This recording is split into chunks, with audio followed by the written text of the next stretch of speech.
আসসালামু আলাইকুম। সবাই কেমন আছেন? আশা করি সবাই ভালো আছেন। আপনারা জানেন যে এই মে মাসে পাকিস্তানের সাথে বাংলাদেশের আসলে ৫ ম্যাচের একটা টি-20 ম্যাচের সিরিজ আছে পাকিস্তানের মাটিতে। ৩ টা ম্যাচ হবে ফয়সালাবাদে এবং বাকি ২ টি ম্যাচ হবে করাচিতে।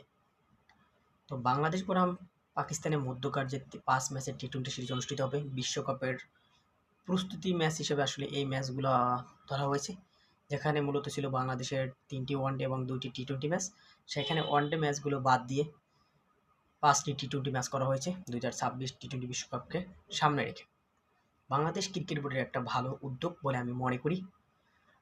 তারপরেও আপনারা জানেন তো পাকিস্তানের সাথে যে ৫ ম্যাচের টি-20 সিরিজ খেলবে তার আগে দুবাইয়ের মাটিতে বা সংযুক্ত আরব আমিরাতের সাথে তাদের মাটিতে আসলে ২ ম্যাচের একটি টি-20 ম্যাচ খেলবে বাংলাদেশ ক্রিকেট দল।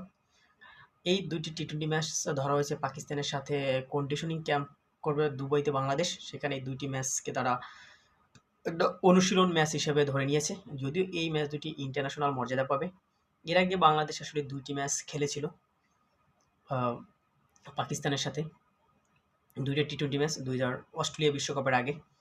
সেখানে বাংলাদেশ আসলে ২ টি ম্যাচই জয়লাভ করেছিল। যদিও একটা ম্যাচ বাংলাদেশ আসলে হারতে ম্যাচটা জিতে গিয়েছিল। তো দিন শেষে কথা হচ্ছে যে আ আফগানিস আ সংযুক্ত আরব আমিরাতের সাথে যদি বাংলাদেশ আসলে ২ ম্যাচের ১ টি ম্যাচ যদি হেরে যায়, তা বাংলাদেশের ক্রিকেটে আসলে বড় ধরনের একটা প্রশ্ন হবে বা তৈরি হবে। এইজন্য অনেক কান্ট্রি আছে যারা ভালো দল, তারা আসলে ছোট দলগুলোর সাথে আসলে ম্যাচ খেলতে চায় না। কারণ একটা ম্যাচ হেরে গেলে তাদের রেটিং পয়েন্টে অনেক বড় ধরনের একটা ধাক্কা থাকে। র‍্যাংকিং থেকে অনেক নিচে নেমে যায় উপর থেকে এবং আ দলের ভিতরে দলের একটা পারফরম্যান্স নিয়ে আসলে একটা প্রশ্নবিদ্ধ তৈরি হয়। এর আগে আমরা জানি যে নিউজিল্যান্ড আর একটা জাতীয় দলের কিছু ক্রিকেটার টিম সাউদির নেতৃত্বে সংযুক্ত আরব আমিরাতের সাথে একটা ২ ম্যাচের টি-20 সিরিজ খেলেছিল। না জানি ৩ ম্যাচের টি-20 সিরিজ। সেখানে আসলে একটি ম্যাচ আসলে নিউজিল্যান্ডের মতো দল আসলে হেরে গিয়েছিল সংযুক্ত আরব আমিরাতের সাথে। তো বাংলাদেশ যদি একটা এই ম্যাচ হেরে যায়, তাহলে বাংলাদেশের ক্রিকেট সমর্থক থেকে শুরু করে ক্রিকেট বোর্ডকেও বাংলাদেশ বা ক্রিকেটারদের আসলে ধুয়ে দিতে কল্পনা করবে না।